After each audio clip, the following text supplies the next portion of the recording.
it basically says that, look, those that aren't Muslim, those that don't believe in Allah, for example, either you convert or we kill you, right? On top of it, they basically say an eye for an eye. The Bible says, for example, in the book of Matthew, actually, chapter 5. You're saying the Bible does not say an eye for an eye? It does say an eye for an eye in the book of Matthew, but what it says is don't go for an eye for an eye.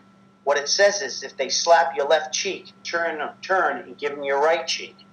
It's almost like how people misunderstand that quote about money. Right. Right? Money is not the root of all evil, the book of Timothy. Right. The love of money. The love of money. They always leave that part out. They very well said, Dave. Most people don't realize that. You're one of the few people that has ever said that to me correctly, by the way. Really? Oh, so the Bible said that. Well, yeah, it said that, but it didn't say money was the root of all evil. It said the love of money was the root of all evil. Well, that's all they do in the news today is they take a that's why you got to be careful what you say on camera because they can just splice and edit. Right. So when you say eye for an eye, right, it says you have heard that it was said, eye for an eye, tooth for a tooth. But I will tell you, do not resist an evil person. If someone strikes you on the right cheek, I said the left, I got it wrong, turn to him the other also. And if someone wants to sue you and take your tunic, let him have your cloak as well. If someone forces you to go 1 mile, go with him 2 miles. Give to the one who asks you, and do not turn away from the one who wants to borrow from you. And then the next paragraph says, love your enemies. On earth as it is in heaven, give us today our daily bread. Forgive us our debts, as we also have forgotten our debtors. And lead us not into temptation, but deliver us from the evil one. For if you forgive men, when they sin against you, your heavenly Father will forgive you. But that's the model prayer. Those are the main components, right? Right, which most people would know today is the Our Father. Say what? Most people would know it as the Lord's Prayer, the Our Father. Right. That's right. Slightly different, though. You know, I just went to church for the first time in, well, I don't remember how long. And you went to church? When? My nephew's confirmation. Oh, that's right. You said you saw the homily. And you sent me the video of the father speaking. Yeah, the homily, the bishop. Chapter 6. Yeah, see, this called up the wrong verse section. 5 talks about prayer. Yeah, it's, and when you pray, do not pray like the hypocrites, for they love to pray standing in the synagogues and on the street corners to be seen by others. To be quite honest with you, Dan, you know, it's funny that you picked this section because it's this section of the Bible is why I have such a disdain for hypocrites. Wow. That's the section that did it. Ever since then, I was a little kid. I was probably no more than 10. And I read that, and I've always, that's been one of my biggest, for lack of a better description, one of my biggest pet peeves. Pet peeve? Yeah, and it's one of the things I strive never to be. I think you've known me 30 years, and I think you'd agree the one thing that you'd probably never attribute to me is a hypocrite. I totally agree. The world would describe me choosing that as a coincidence. Coincidence, right? But this is like the third time when we pick something out of the Bible and it's been relevant. Here's the thing. I'm smarter now because of the Bible. You now have an IQ. Your IQ is now 69 instead of 65. Yeah. But seriously, the fact that I chose that, it's not coincidence. It's probably God's way. See, what you got to understand is, this is what people don't understand, Dave. It's not about you. It's not about me. It's not about us. It really is about him. I know, but I just told you that was one. That was one of my life forming passages when I was a child. I mean, out of the whole Bible, you picked maybe one of a handful of passages that actually reached me. You could extend that to being politically correct. You can extend it to just being a plain liar. I don't like any of those people, and it's why I don't believe in being politically correct, and it's why, you know, obviously all of us lie every day about something, but as I get older, I just say nothing rather than lie usually.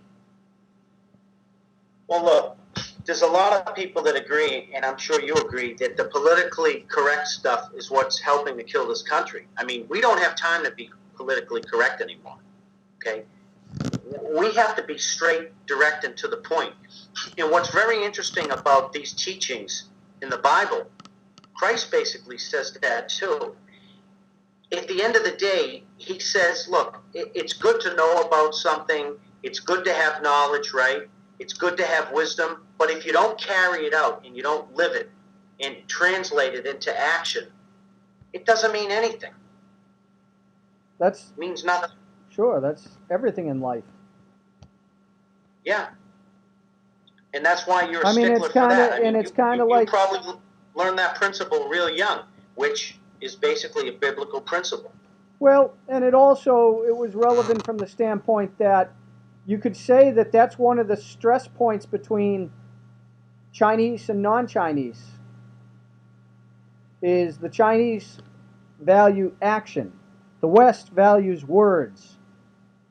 Ever since the American government would give words to the Indians, and the Indians believed in an oath and blood honor, and the whites put these papers together, and the Indians signed them, and then they found oil or gold, or they wanted the land, and they'd say, well, the words mean nothing now. And the Indians are like, what are you doing? You gave us your oath. Right. Right. Talk about hypocrites, liars. Well, it's kind of like that thing that I've always told you, and that's probably why I would have trouble in the business world with people who are like, Dave, it's only business, nothing personal. Because you're a scumbag. Totally. Don't give me that. That is you as a person. You know what? What you're saying is spot on, because here's the thing.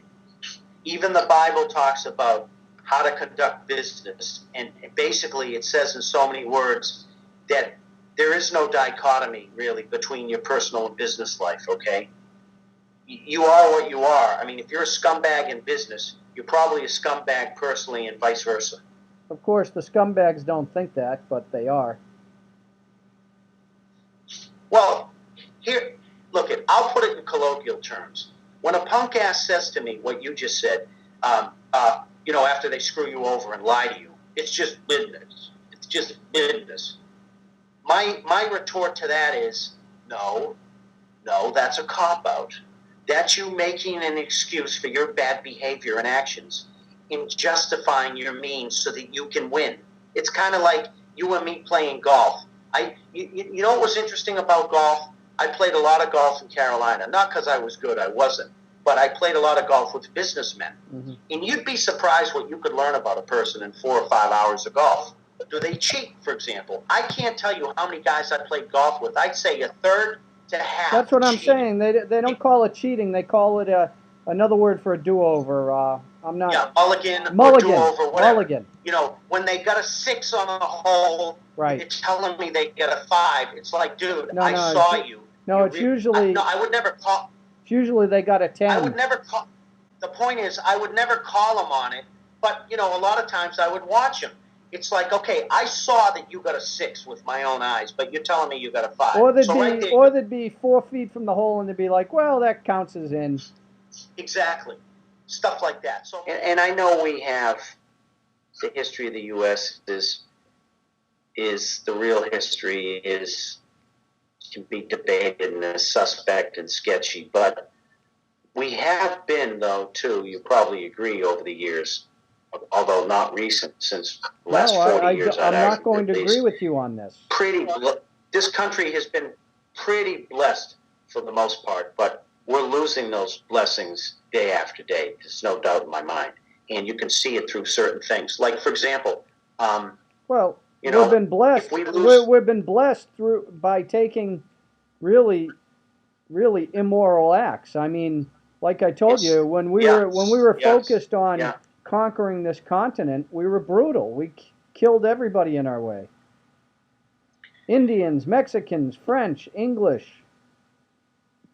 Well, yeah, it's ironic because in a lot of ways, though, we've been blessed too. And, you know, maybe you could argue from a human standpoint that our benefits have outweighed some of the costs we've created, but I don't think that's the case anymore. I think that our costs are outweighing our benefits. And I think we're seeing that in so many ways in our society. As well as around the world. No, you could argue that our country, if we're talking about prayer, our country is probably one of the biggest hypocrites on earth. Because it puts all this stuff out there and it doesn't believe any of it. Because for me, the way I interpret it is belief means action. If you put all these words on your money and in your buildings and then you go out and do all these horrible things, well, you are violating Matthew 6-5, in my opinion. You're a hypocrite, a liar, a cheat. Yeah. And how can you have trust in anybody or anything? You know, so all these people think about this, Dan. They've looked at the United States not as an American, but